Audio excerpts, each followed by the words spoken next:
욕심에 관한 사람들의 생각이 참 다양합니다. 어떤 사람들은 욕심은 절대 부리면 안 돼. 욕심이 있으면 참 사람이 힘들어져. 자족하는 마음, 이게 중요해. 이렇게 말씀하는 분도 계시고요. 또 어떤 상황이 오면 너는 왜 그렇게 욕심이 없니? 욕심을 내야 뭔가 될 거 아니겠어? 이렇게 또 욕심을 꼭 뜯어주고 또 조금은 자극하는 그런 경우도 있습니다. 하나님께서는 우리 사람이 갖는 욕심에 대해서 어떻게 생각하고 있는지, 또 성경은 우리에게 어떤 교훈을 주고 있으며 우리 교회 밖의 사회에서는 욕심을 어떻게 생각하고 있고 또 앞으로 우리가 어떠한 욕심을 부리면서 살아가야 되는지에 대해서 오늘 이 욕심이라는 말씀을 함께 나누고자 생각을 했습니다. 먼저 첫 번째 욕심은 우리가 일반적으로 알고 있는 그런 개인의 하고자 하는, 갖고자 하는, 얻고자 하는, 그리고 자기가 이루고자 하는, 걸어가고자 하는 그러한 욕심에 대한 이야기입니다. 그 말씀을 위해서 오늘 우리가 목사님께서 여러분과 함께 읽어주셨던 야고보서 1장 14절에서 15절 말씀을 우리가 함께 했습니다. 이 말씀은 우리가 사실 같이 읽어야 되는 그 본문 말씀의 3분의 1에 해당됩니다. 네, 여러 군데에서 이 세 가지 말씀을 찾아야 되기 때문에 길기도 하고 해서 한 가지 말씀만 함께 교독하도록 이렇게 본문으로 소개를 했습니다. 오늘 함께 읽은 말씀 속에서의 욕심은 정말 부정적인 욕심이죠. 그래서 욕심이 죄가 되고 그 죄가 어떻게 됩니까? 사망, 멸망에 이르게 된다. 그러한 말씀입니다. 사실 욕심의 긍정적인 효과들도 적지 않습니다. 자기가 이루고자 하는데 욕심과 열의를 갖는 것은 어떤 면에서 그 목표를 앞당겨 성취할 수 있는 그러한 원동력이 되기도 합니다. 그러나 그 욕심이 과했을 때 그때는 문제가 됩니다. 공자의 한 제자가 공자에게 와서 물어봤습니다. 선생님, 성공을 위해서 욕심을 품고 가는데 그 욕심이 부족해서 성취에 도달하지 못하는 것이 낫습니까? 아니면 욕심이 과해서 성공에 진화해 그래서 뭔가 넘치는 듯한 그러한 모습이 좋습니까? 이렇게 물어봅니다. 그때 뭐라고 했을까요? 잘 아시죠? 과유, 불교.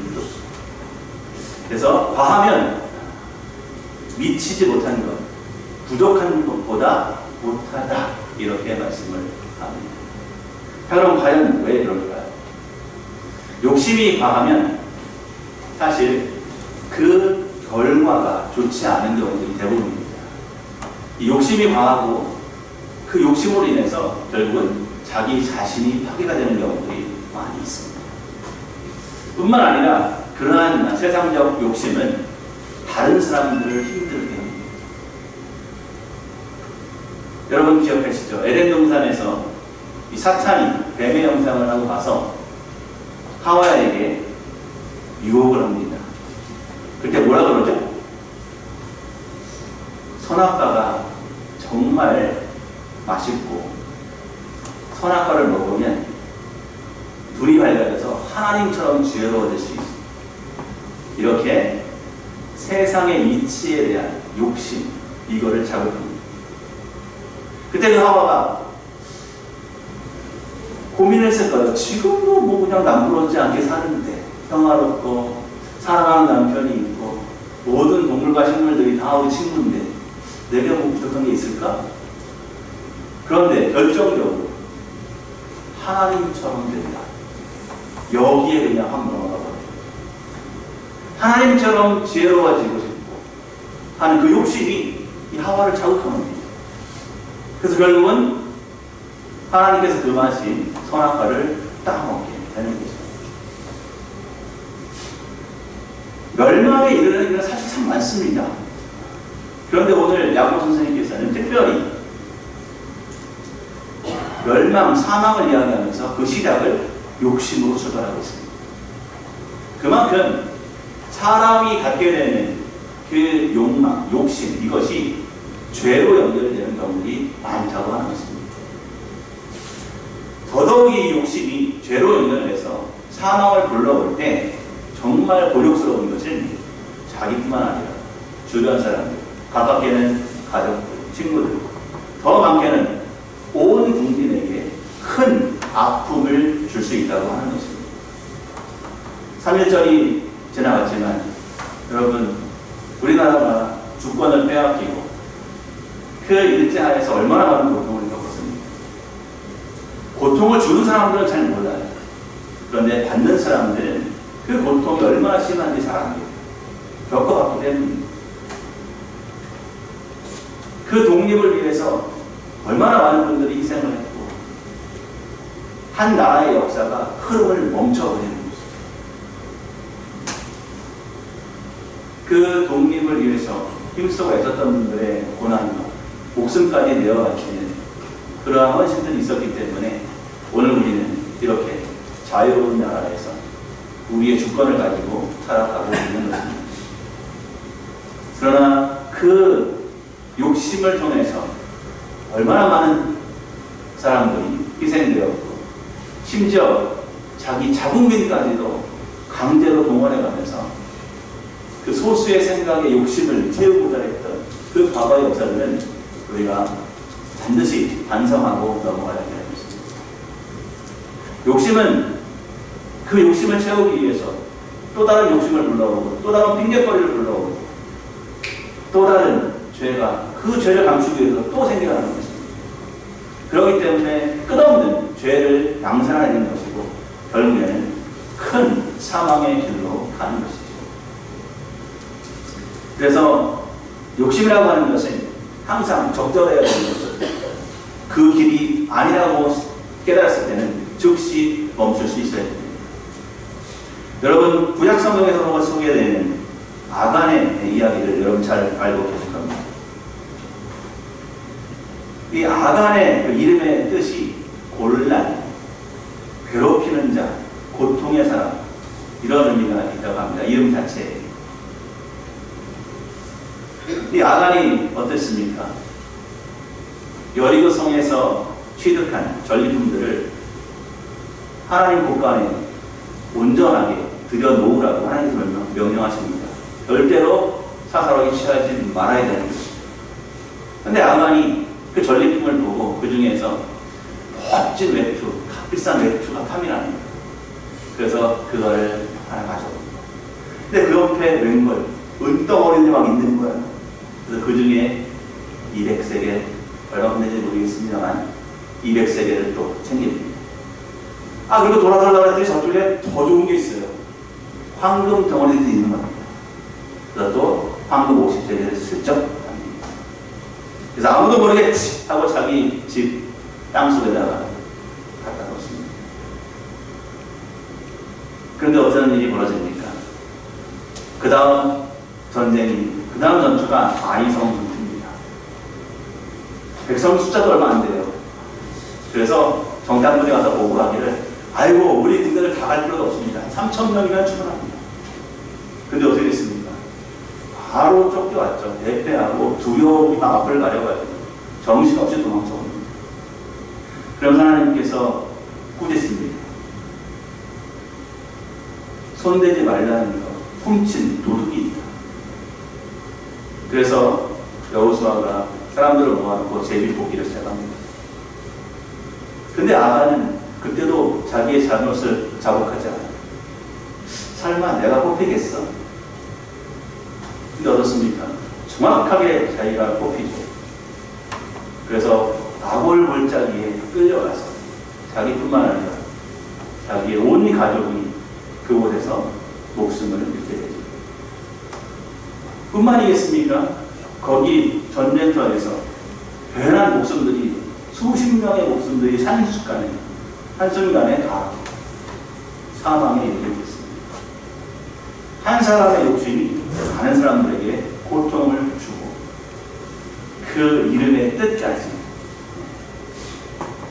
힘들게 하는 사람이라는 오명을 갖게 되죠. 한 번은 비행기 승객 200명이 비행을 하고 가는데 갑자기 엔진이 고장이 난 거예요. 그래서 비상탈출을 시도해야 됩니다. 낙하산을 세워보니까 딱 200개가 있는 거예요. 그러니까 200명에 맞춰서 200개를 준비한 것 같아요. 그런데 사람들이 너무너무 허겁지겁 다 하나씩 챙겨들고 다 낙하산을 타고 탈출을 합니다. 그런데 몇 개 안 남았을 때 보니까 하나가 안 되는 거예요. 고장이 난 거예요. 그래서 마지막 3명이 남았습니다. 기장, 그 다음에 어떤 한 중년의 남자, 그리고 유치원생 1명이 남았어요. 그래가지고 어떻게 하나 근데 기장이 먼저 나서서 저는 이 비행기와 함께 생사고락을 같이 하는 사람입니다. 저는 이 비행기를 끝까지 어떻게든 착륙을 시켜보려고 노력할 테니까 우리 어린 친구하고 중년 남성, 당신은 낙하산을 가지고 뛰어내리십시오 하고 말도 끝나기 전에 중년 남자가 잽싸게 가방 하나를 들고 뛰어내립니다. 이 기장이 뭐 양보를 하긴 했지만 좀 너무 갑작스럽잖아요. 그리고 놀란 기색을 하니까 이 유치원생이 뭐라 그랬는지 아십니까? 기장님 걱정하지 마세요. 지금 저 아저씨가요 제 유치원 가방을 놓고 뛰어내렸어요.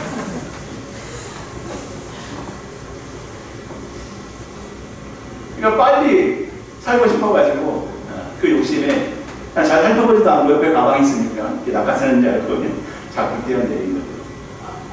이렇게 욕심은 우리의 눈도 흐리게 합니다. 그래서 이런 이야기도 있지 않습니까? 한 형제가 길을 가다가 동생이 황금 덩어리 2개를 발견하는 거예요. 그래서 동생이 그 2개를 하나씩 나눠 갔습니다. 그런데 얼마나 길을 가는데 이 동생 마음속에 이런 마음이 드는 거예요. 형이 없었으면 둘 다 내 겁니다. 길을 가다가 동생이 딱 멈추더니 제가 가지고 있는 황금 덩어리를 확 버리는 거예요. 그래서 형이 놀라가지고 아우야, 왜 그 귀한 황금 덩어리를 버립니까? 형님 죄송한데요. 형님은 안 그러시겠지만 제 마음속에 형님한테 드린 그 황금 덩어리가 아까운 거예요. 우리가 얼마나 우애 좋은 형제입니까? 그런데 이 요물이, 이 요상한 것이 제 마음을 흔들더라고요. 그래서 버리는 것이 낫겠다 싶어서 버렸습니다. 보통 다른 형이면 바보야, 하나만이라도 충분하지, 빨리 주워 이랬겠는데 그 형도 그렇구나, 네 말이 맞다, 이 황금은 우리에게 필요 없는 거다 하고 같이 버립니다. 또 비슷한 얘기가 있습니다. 두 남자가 의형제를 맺었어요. 그런데 길을 가다가 커다란 황금 덩어리를 이 의형제 아우가 발견을 합니다. 그래서 너무 큰 덩어리니까 두 덩어리면 아까처럼 나눠서 가져가면 되는데 한 덩어리예요. 어떻게 할까 하다가 형님이 이거 들고 가십시오. 그래서 이제 형이 짊어지고 갑니다. 근데 동생이 앞서가면서 자꾸 뒤통수 간질간질 하는 거예요. 저 금덩이 내가 지고 가야 되는구나. 참 의형제 안 맺었으면 그냥 내가 그냥 꿀꺽 하는 건데, 막 이런 생각이 드는 거예요. 그래서 형한테 얘기합니다. 형님, 안 되겠습니다, 도저히. 우리 황금 버립시다. 그 황금 덩어리가 자꾸 생각나가지고 우리가 맺은 이 결이, 이것이 막 흔들립니다. 그러냐, 아우야? 나도 지금 내가 지고 가고 있지만 동생 네가 어떤 마음을 품게 될까 은근히 걱정이 됐었어. 그래 우리 버리자 하고 그 큰 금덩어리를 던져버렸어요. 그런데 그 큰 금덩어리가 황금색 구렁이가 되어서 이 사람들을 막 물려고 달려드는 거예요. 그래서 정신없이 자기들이 가지고 있는 무기를 사용해서 막 내려쳤습니다. 다가올 때마다. 열심히 그렇게 그 구렁이가 싸우고 있는데 구렁이가 바닥에 내동댕이 치면서 두동강에 딱 나요. 그러더니 그 두동강이라는 황금색 구렁이가 정확하게 2등분된 황금으로 바뀐 겁니다. 그러면서 그래서 이 다행히도 이 의형제들은 그 황금을 반반씩 나눠 가졌다고 합니다. 욕심보다 귀하게 여겼던 그 의리를 지킬 수 있었던 두 형제의 이야기입니다. 이거는 전에 내려온 얘기지만 이에 기록된 책이 있어요.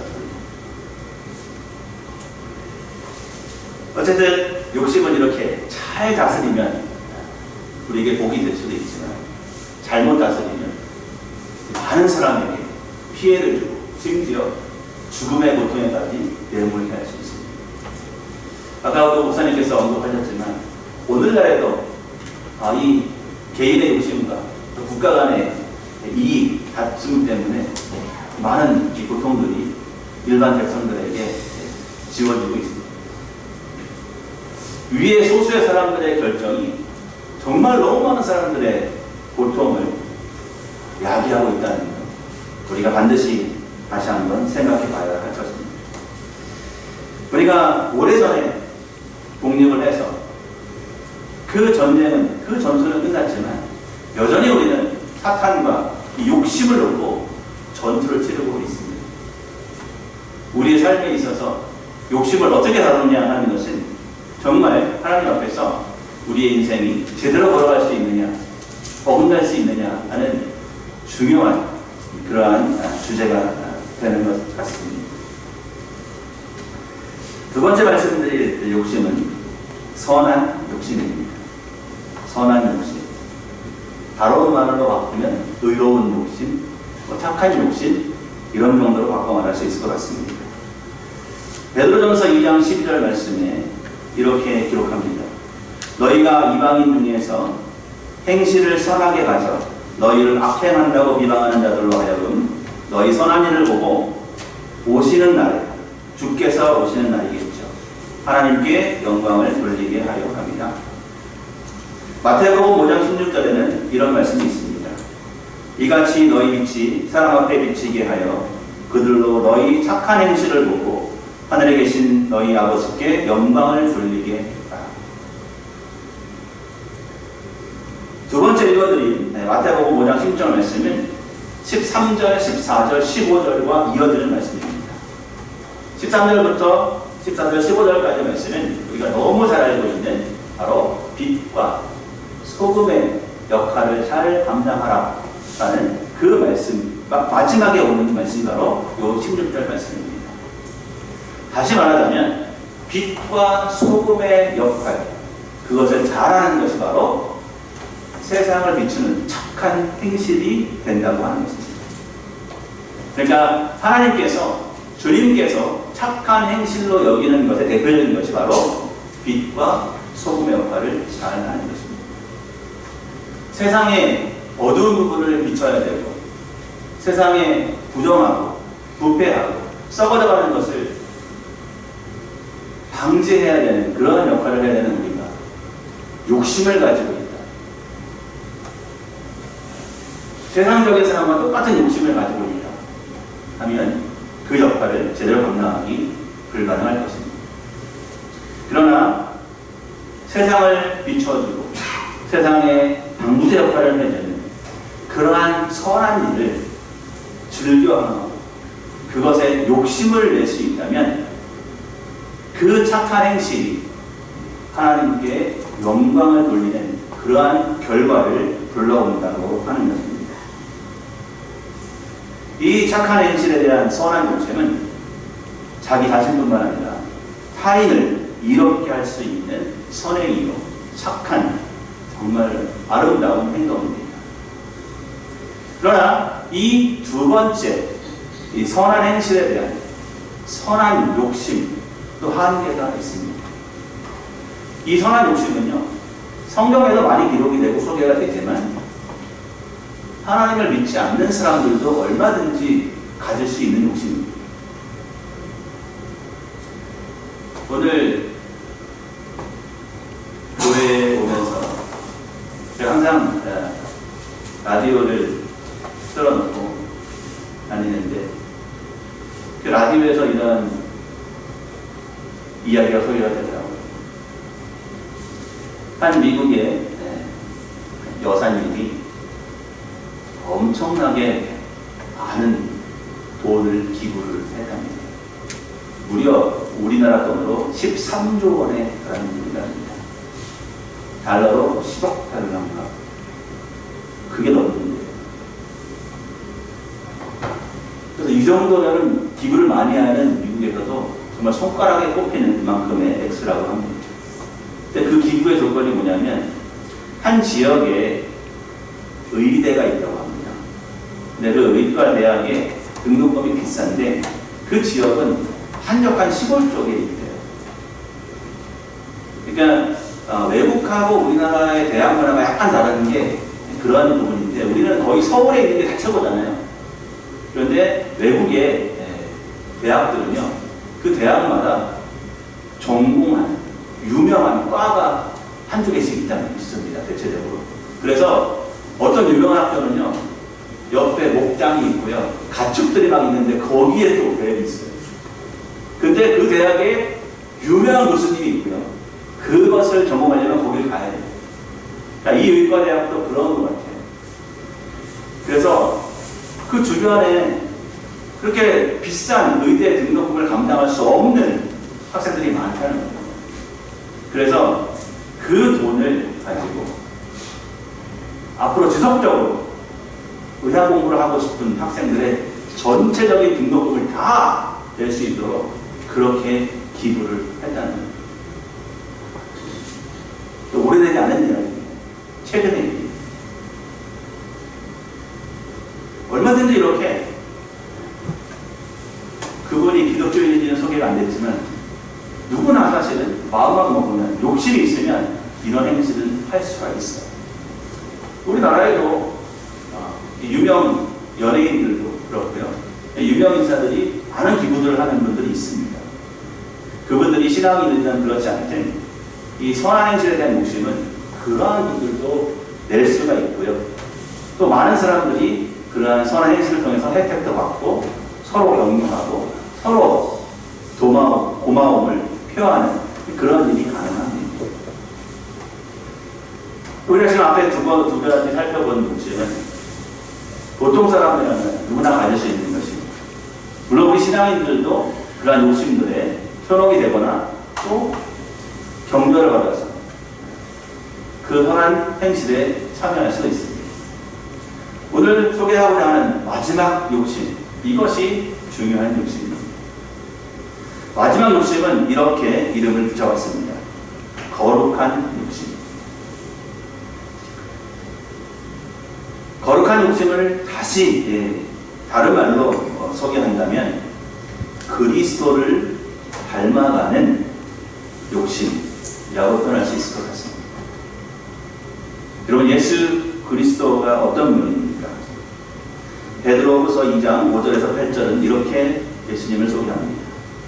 너희 안에 이 마음을 품으라. 곧 그리스도의 마음이니 그는 근본 하나님의 본체시나 하나님과 동등됨을 취할 것으로 여기지 아니하시고 오히려 자기를 비워 종의 형체를 가지사 사람들과 같이 되셨고 사람의 모양으로 나타나사 자기를 낮추시고 죽기까지 복종하셨으니 곧 십자가에 죽으십니다. 예수님은 하나님이십니다. 그러면서 동시에 완벽한 인간이죠. 예수님은 십자가를 지시기 전에 하나님께 부탁을 드렸습니다. 하나님, 방법이 이것뿐입니까?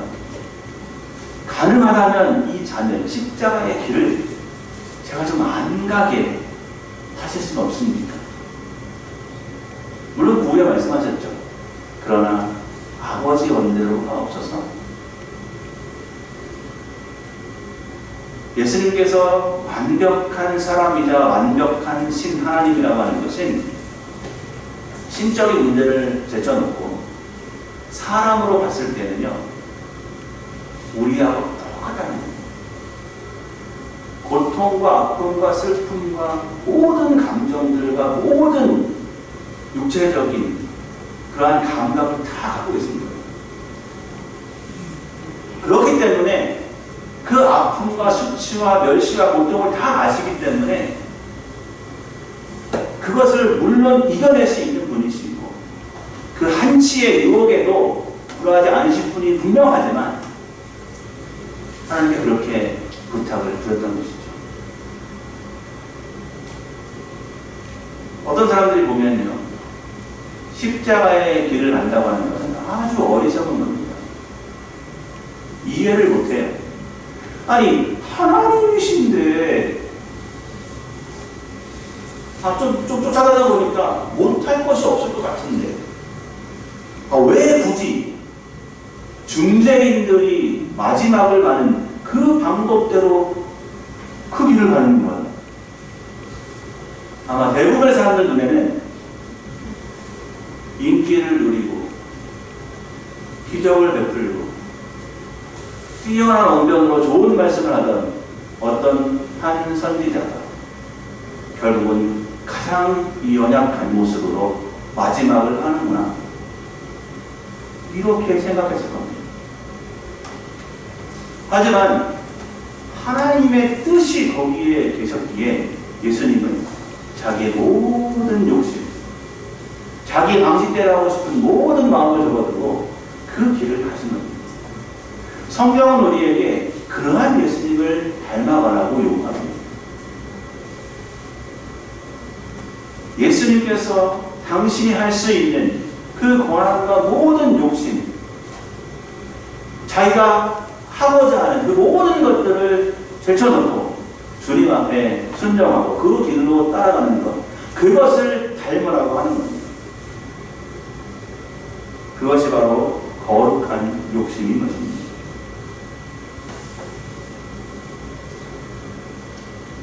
하나님을 따라가는 사람들에게 있어서 하나님의 뜻을 존중하는 것은 참 중요한 것입니다. 그러나 또 한 가지 예를 들어볼까요? 예수님의 발에 200데나리온 이상을 초과하는 향유를 부은 한 여인이 있었죠. 주변의 사람들은 이해를 못해요. 아니, 200데나리온 1년치 월급을 그 한순간에 그냥 허회해야 돼? 야, 이건 좀 심하잖아? 그거 가지고 가난한 사람들 도와줘봐. 서운한 일에 욕심내려면 충분히 그럴 수 있습니다. 그러나 예수님은 그 여인을 절대 꾸짖지 않습니다.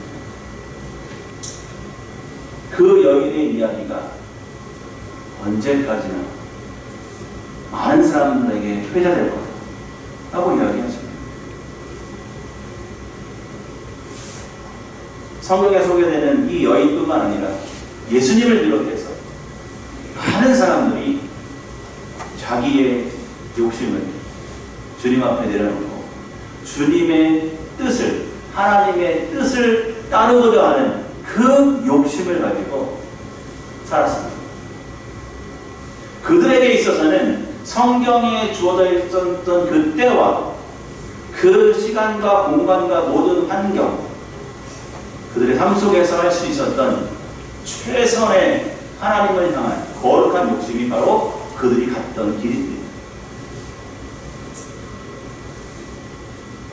오늘날 우리에게도 거룩한 욕심이 필요합니다. 하나님은 우리에게 예수님을 닮아가는 거룩한 욕심을 부리며 살라고 오늘도 성령을 통해서 말씀하고 있습니다. 때로는 강하게, 때로는 부드럽게 우리에게 속삭이십니다. 그러면 하나님께서 원하시는 그 거룩한 욕심을 갖기 위해서는 먼저 무엇이 필요합니까? 하나님의 뜻을 아는 것이 필요합니다. 오늘 2024년 3월 3일을 살아가는 이 예배당에 앉아있는 나에게, 우리에게 과연 하나님께서는 무엇을 원하고 계시는가, 이것을 알아가야 우리가 거룩한 욕심도 부릴 수 있는 거 아니겠습니까? 그래서 우리는 계속해서 하나님의 말씀을 배워야 되고, 계속해서 하나님과 소통해야 되고, 하나님께 끊임없는 삶의 예배를 드려야 되는 것입니다. 이 교회에 나오는 것이 귀찮을 수 있어요. 어느 때를 정하고 기도하는 것 힘들 수 있습니다. 하나님의 말씀을 읽어가는 것 힘들 수 있어요. 그러나 그것이 지속되어야 하나님 관계가 지속되고, 거기에서 우리는 하나님의 뜻을 발견하게 되는 것입니다. 그리고 그 발견한 하나님의 뜻을 향해서 우리는 거룩한 욕심을 낼 수 있는 겁니다. 하나님은 진급을 합니다. 우리의 욕심도 이제는 진급을 해야 됩니다. 가장 원초적인 욕심에서 선한 행실로, 그리고 거룩한 하나님의 뜻을 쫓는 그 일에 거룩한 욕심을 낼 수 있는 그러한 단계로 우리는 발전해 나가야 됩니다. 그러나 이 3단계, 3단계는 분리된 것이 아닙니다. 첫 번째, 일반적인 욕심을 통해서 우리가 세상에서 추구하고자 하는 나의 목표를 달성해가는 것 또한 필요합니다. 남을 함께 좋은 방향으로 이끌어주고 세상의 혜택을 함께 누릴 수 있는 선한 욕심을 부리는 것, 이건 역시 좋은 것입니다. 더더욱 거기에 우리가 한 가지 더 가장 이상적인 하나님께서 원하시는 욕심을 더한다면 그것은 바로 거룩한 욕심이 될 것입니다. 우리는 이 땅에 살아가는 동안 이 3가지 욕심을 조화롭게 사용하고 잘 조절해서 하나님께 칭찬받는 그러한 욕심을 소유한 사람들이 되어야 되겠습니다. 성경은 이렇게 한 책으로 닫혀 있습니다. 그러나 여러분, 성경이 닫혀 있는 것은 그저 이 기록된, 그리고 이것이 한국으로 묶인 그 시간적인 것 뿐입니다. 하나님의 말씀은, 이 성경은 우리에게 열려 있습니다. 이 성경에 수록되어 있는 많은 사람들이 이 성경의 주인공이지만 2024년을 살아가고 있는 이 성경에 연결되어 있는 그 열린 선상에는 우리가 있는 것입니다. 하나님은 아직도 우리가 하나님과 함께 이 성경을 써나가기를 원하십니다. 그 성경을 써나가고자 하는 그 욕심이 바로 거룩한 욕심인 것입니다. 하나님의 뜻을 알고 하나님과 동행하면서 우리가 이 열려져 있는 앞으로의 성경을 써나가는 주인공이 되어야 하는 것입니다. 여러분과 제가 이 열려있는 성경을 보다 가치 있고 많은 사람들이 함께 나누고 은혜를 접할 수 있는 그러한 열려져 있는 무한한 가능성을 지닌 아름답고 놀랍고 위대한 그러한 성경으로 만드는데 함께 참여하실 것을 초대합니다.